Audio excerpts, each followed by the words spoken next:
तो आज हम देखने वाले हैं again animation video cartoons channel. बारिश का मौसम है।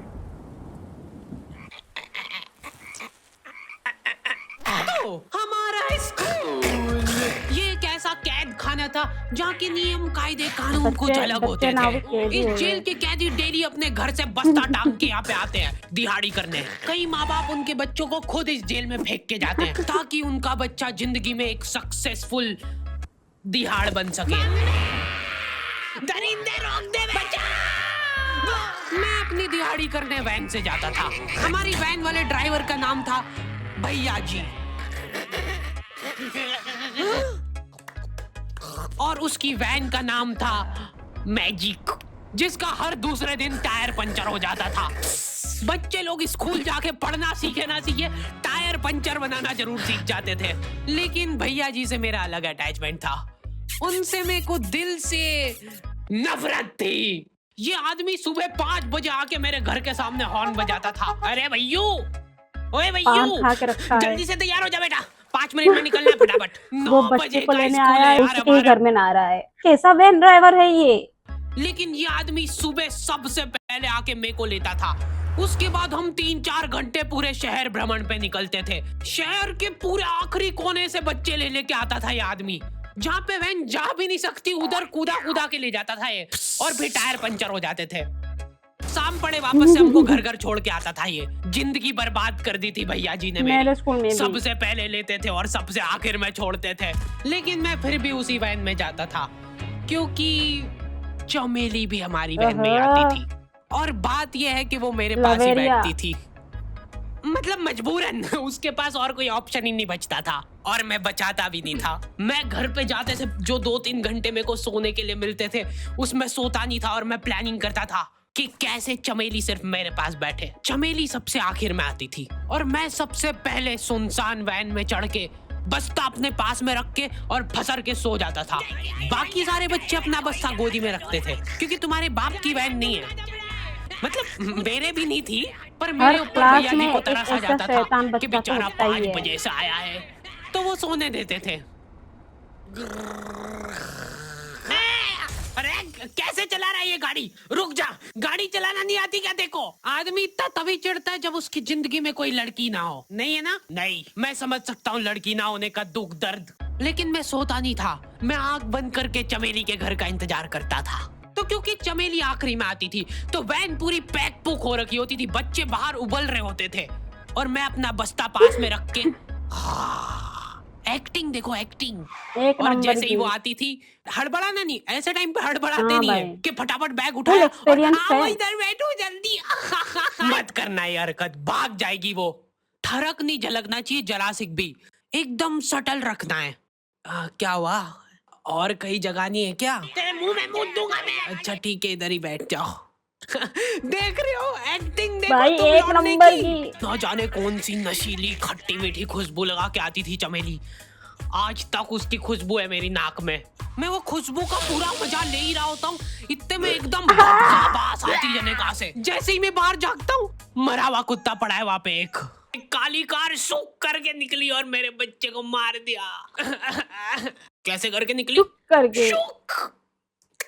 ऐसे नहीं निकली थी, मैं यहीं पे खड़ा था, वो कार आई थी और जैसे वो बच्चा नीचे आया तब वो खड़ा, वो बच्चा चिल्लाया और फिर कार करके भाग गई। आवाज में बहस चल रही है। रिक्शा से भी आते थे स्कूल, ऐसा लगता था कि पूरे स्कूल के बच्चे इस एक ऑटो रिक्शा में ठूस ठूस के ले जाता है वो। ये ऑटो वाले और भैया जी दोस्त थे और अब ये बीच सड़क पे रेसिंग लगवा रहे हैं। इनकी गाड़ियां उबला रही है बच्चों से, फिर भी नहीं मान रहे ये लोग। नहीं जीतूंगा। स्कूल जाके वो पीछे मुलट के देख रहा है तो एक बच्चा नहीं बचा उसके ऑटो रिक्शा में। हमारे भैया जी बेचारे पीछे से उनके गिरे हुए बच्चों को उठा उठा के ला रहे थे। यही सब हरकतें करके हम लोग जैसे तैसे कैद खाना पहुंच जाते हैं। सुबह 5 बजे से निकलने के बावजूद हम लोग लेट पहुंच रहे हैं वहाँ पे पहुंच के हमने देखा कि 4 लौंडे मरे हुए पड़े हैं जिनको डॉन ने मारा है। डॉन हमारे स्कूल की इंचार्ज थी। डॉन का कद छोटा था और पेट मोटा था और आश्चर्य की बात यह है कि समय के साथ उसकी हाइट कम हो रही थी, मतलब बड़े नहीं बड़े वो चलता है एक बार को। पर इसकी कम हो रही थी। मतलब वो खुद डॉन बड़े हो बहुत रहे थे। स्ट्रगल करके कार से स्कूल आती उल्टा थी बोल रही है। खड़े होके, क्योंकि बैठ जाए तो उसको सामने की सड़क नहीं दिखती थी। वो अलग बात है, खड़े होके भी पूरा नहीं दिखता था। हर रोज 2-4 कुत्ते कुचलते हुए आती थी वो। फिर मेरे को समझ आया कि रास्ते में जो कुत्ते दिखे थे वो डॉन इस कैद खाने में छत पे बैठी रहती थी स्नाइपर लेके। कोई भी कैदी कुछ गलत गतिविधि करता हुआ दिखता था तो वहीं पे, मैडम इनकी लाश का क्या करना है? अरे ये तो आपको पता ही है। ओह कहाँ रह गए थे यार जम्मू भाई, दीदी? बहुत ही unfair है। खून साफ करो। जम्मू दीदी बुलेट से स्कूल आते थे और ये अफवाह फैली हुई थी पूरे स्कूल में कि उनके घर पे मर्सिडीज भी है। लेकिन जम्मू दीदी हम्बल रहना पसंद करते हैं। ऐसा कहा जाता था कि ये स्कूल ऑन पेपर जम्मू दीदी के नाम पे ही है, अच्छा। पर वो हम्बल रहने के लिए यहाँ पे झाड़ू पोछा लगाती है। वैसे मैडम इन्होंने करा क्या था? गैर कानूनी पेन फाइट का सट्टा खेलते थे ये लोग क्लास में। उससे मेरे को प्रॉब्लम नहीं है, मेरे को क्यों नहीं? हाँ, हमारी क्लास में पेन फाइट का सट्टा चलता था। हमारे इधर जो लौंडा पेन फाइट में जीतता था, सामने वाले का पेन उसका हो जाता था। कुछ बच्चे अपना सब कुछ दांव पे लगा और देते थे। उसके बाद और कर्जे जब में वो घर डूब पर जाते जाते थे, उस वक्त जब वो घर पर जाते थे, फिर मम्मी उनका सट्टा लगवाती थी पापा के साथ कि कौन पहले इसको सुतेगा। फिर भी वो लोग हार नहीं मानते थे और अपने दोस्त से पेन उधार लेके खेलते थे और वापस हार जाते थे। तो अब क्लास में कुछ बच्चों के पास पोटला भर के पेन पड़ा है और कुछ बच्चों के पास पेन ही नहीं है। पेन इस कैद खाने की करेंसी थी। जिसके पास जितने महंगे वो पेन उतना अमीर। वो उतना रईस। यहाँ पे ब्लैक में पेन इधर उधर होते थे। नॉर्मल लोगों के पास होते थे 5 रुपए वाले जीफी जेल, जो कि तुम एक पन्ने पे लिखोगे दूसरे तो में। पीछे 10 पन्ने तक छप भाई जाएगा। मेरे पास भी था और ये उनसे भी पेन। गए बीते लोग होते थे जो 3 रुपए वाला यूज एंड थ्रो लेके आते थे और उससे भी उनकी अच्छी राइटिंग आ जाती थी। बहुत चिढ़ मचती थी यार मैं कौन से। और कुछ चुनिंदा रईस लोग होते थे जिनके पास होता था ट्राईमैक्स। ओह, मेरे हर पास भी बच्चे का सपना था। होता था कि उसके पास एक ट्राईमैक्स हो, साथ में आसपास 2-4 लड़कियां हो। मेरे को प्लीज मेरे को यहाँ पे ऑटोग्राफ दे दो। ये लो। ट्राईमैक्स की इनके ये ट्राईमैक्स क्या बात कर रही है? सही में एकदम रईस लोग ही अफोर्ड कर पाते थे ट्राईमैक्स। वो बाबड़े भी एक एक अक्षर लिख के रिफिल खोल के देखते थे।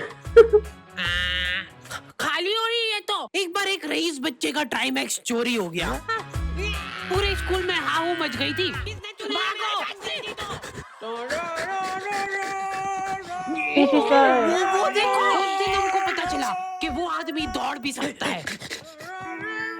हमारे स्कूल में कुछ भी कांड हो रहा है, ये आदमी सबसे पहले दौड़ के आएगा। पूरा बैग खोल चोर, और बच्चों के बैग चेक करेगा। स्कूल वालों को भी इसकी सैलरी देते वक्त सबसे ज्यादा आग करती है। सैलरी किस चीज की?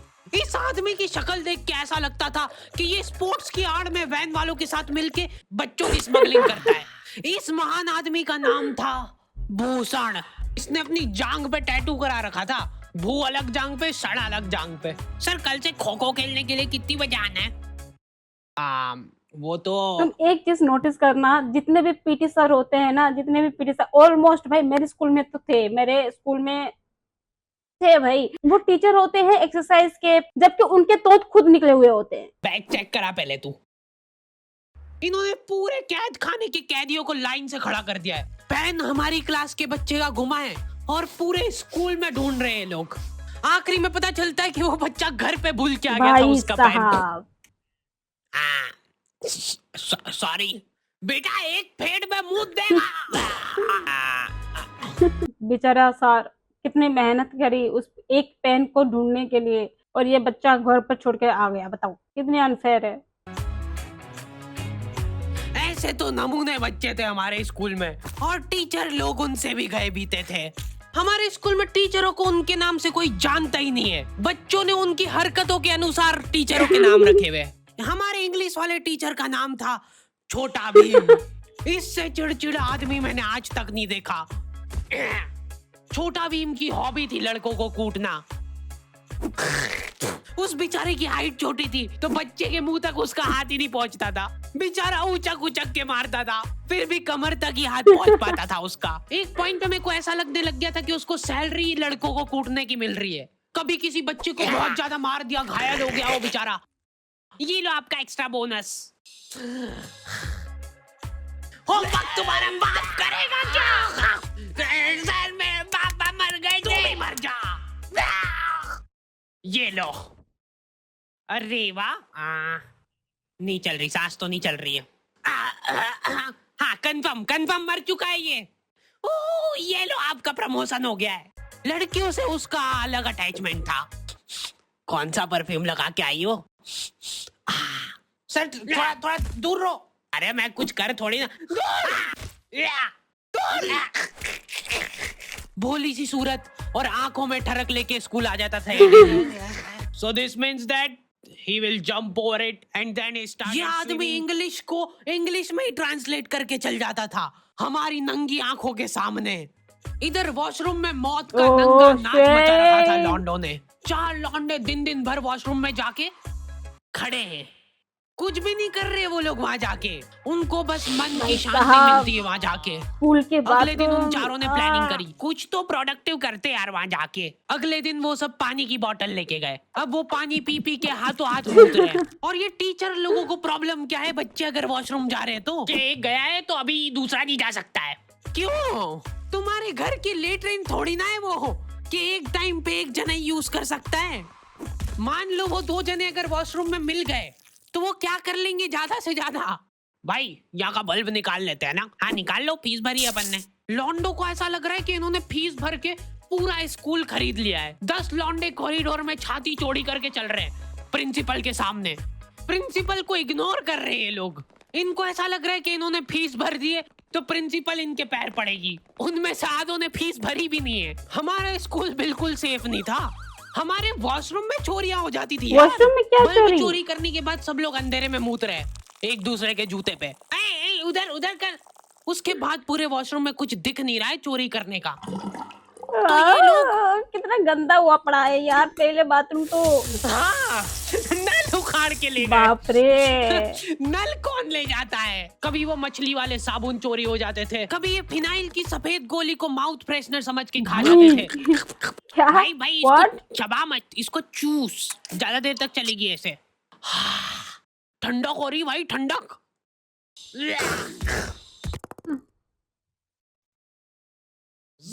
This video was very nice, and if you guys enjoyed this video then please do like, comment, share and subscribe. जो लोग नए हो please do subscribe because I need your support, and next video में मिलते हैं। तब तक के लिए take care of yourself and thanks for watching.